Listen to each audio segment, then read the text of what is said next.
بسم اللہ الرحمن الرحیم۔ السلام علیکم۔ میں آپ کو آن لائن کلاس میں خوش آمدید کہتی ہوں۔ آج کا جو ہمارا موضوع ہے اس ویڈیو کا، اس سبق کا، وہ ہے مکالمہ نگاری۔ آپ پچھلی جماعتوں میں بھی مکالمہ نگاری کر چکے ہیں اور مختلف موضوعات پر مکالمہ جات آپ لکھ چکے ہیں، مختلف موضوعات پر آپ نے لکھے ہیں مکالمے۔ اس ویڈیو میں ہم دیکھیں گے کہ کون سے اہم اصول ہیں جن کو اپنا کر ہم ایک اچھا مکالمہ لکھ سکتے ہیں۔ اس ویڈیو کے تدریسی مقاصد یہ ہیں کہ اس ویڈیو کو دیکھنے کے بعد آپ کو پتہ چل جائے گا کہ مکالمہ نگاری کے اصول کیا ہیں، اور پھر آپ کو مکالمہ کا مطلب پتہ چلے گا، مکالمہ نگاری کا مطلب چلے گا، اور پھر مکالمہ نگاری کے اصولوں کو مد نظر رکھتے ہوئے آپ ایک اچھا مکالمہ تحریر کرنے کے قابل ہو جائیں گے۔ جی، ابھی دیکھتے ہیں کہ مکالمہ ہے کیا۔ مکالمہ عربی زبان کا لفظ ہے جس کے معنی ہے بات چیت کرنا۔ اس کی تعریف کیا ہے؟ دو یا دو سے زیادہ افراد کے درمیان ہونے والی گفتگو کو مکالمہ کہتے ہیں۔ اب مکالمہ نگاری کیا ہوتا ہے کہ جب ہم دو یا دو سے زیادہ افراد کے درمیان ہونے والی گفتگو کو تحریر کرتے ہیں یعنی لکھتے ہیں تو پھر اسے مکالمہ نگاری کہا جاتا ہے۔ اب دیکھتے ہیں کہ مکالمہ نگاری کے اصول کیا ہے۔ جی، مکالمہ نگاری میں سب سے پہلے آپ جو مکالموں میں زبان استعمال کریں وہ آسان ہونی چاہیے، مشکل الفاظ نہیں ہونے چاہیے۔ انداز فطری ہو، فطری انداز، یعنی آپ کے مکالمے میں بناوٹ نہیں ہونی چاہیے، بالکل فطری سا انداز ہو، اور پڑھنے والے کو یوں محسوس ہو کہ جن دو افراد کے درمیان مکالمہ ہو رہا ہے، لکھا گیا ہے، وہ یوں محسوس ہو کہ پڑھنے والے کے سامنے کھڑے ہو کر وہ بات کر رہے ہیں، یعنی بالکل فطری انداز ہو۔ اور جو مکالموں میں آپ زبان لکھیں گے وہ عام زندگی میں روزمرہ استعمال ہونے والی زبان ہونی چاہیے۔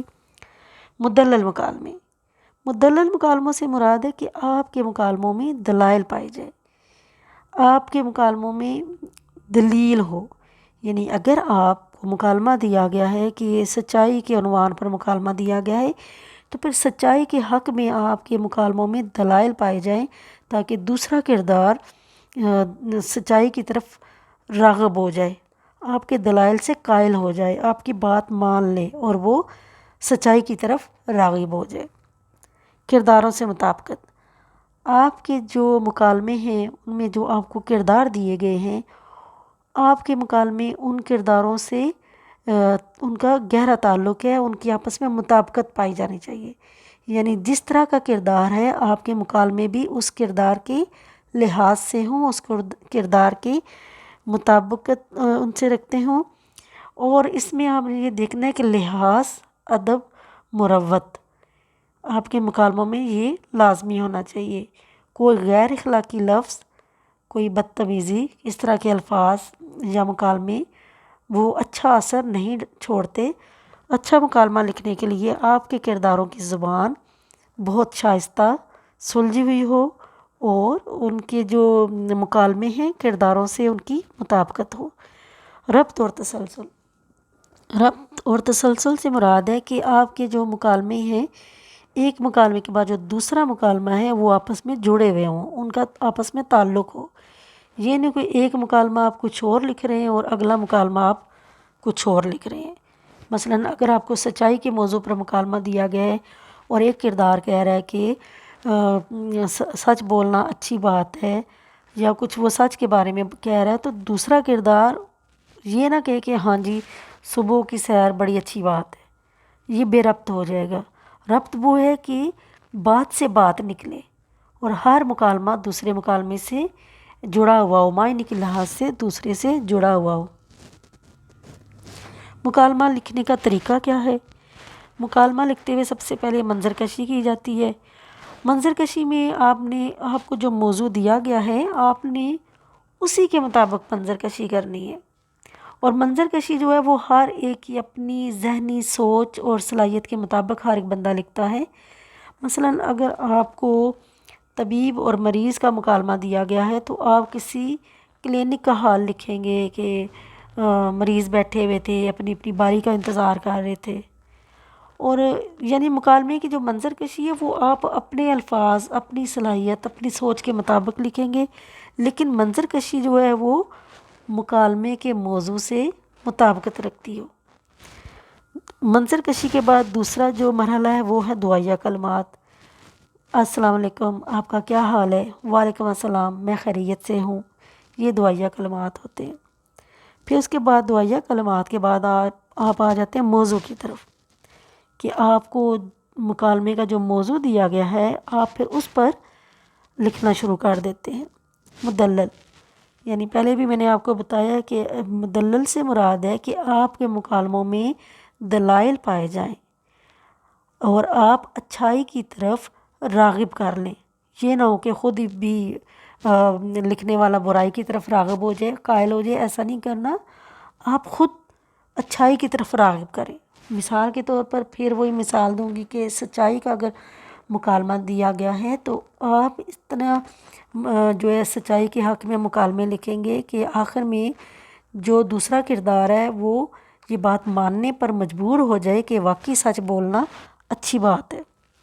اس کے بعد ہے طنز و مزاح۔ یہاں پر طنز سے مراد ہرگز یہ نہیں ہے کہ کسی کو دکھی کرنا، بلکہ طنز و مزاح اکثر مکالمے بہت ہلکے پھلکے موضوعات پر دیے جاتے ہیں تو ان میں آپ مزاح جو ہے وہ لکھ سکتے ہیں۔ اختتام، مکالمے کا جو اختتام ہے وہ بھی ہر ایک کی اپنی ہی صلاحیت ہے اور اپنی سوچ کے مطابق ہر ایک نے لکھنا ہوتا ہے، لیکن اس اختتام کو لکھنے سے پہلے آپ نے یہ بات اپنے ذہن میں رکھنی ہے کہ آپ کا مکالمہ یا آپ کا موضوع مکمل ہو چکا ہے۔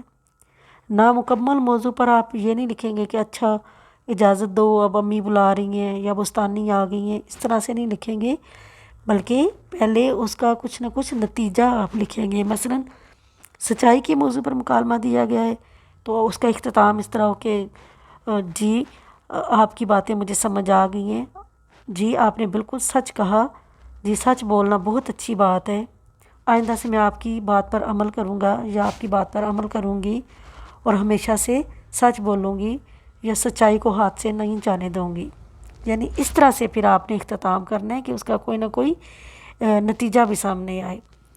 اور اختتام کے بعد پھر آپ جو ہے آپ کی کامیابی کا معیار یہ ہے کہ جو آپ کو اصول دیے گئے ہیں مکالمہ نگاری کے ان کو آپ مد نظر رکھیں اور مریض اور طبیب کے درمیان مکالمہ تحریر کریں۔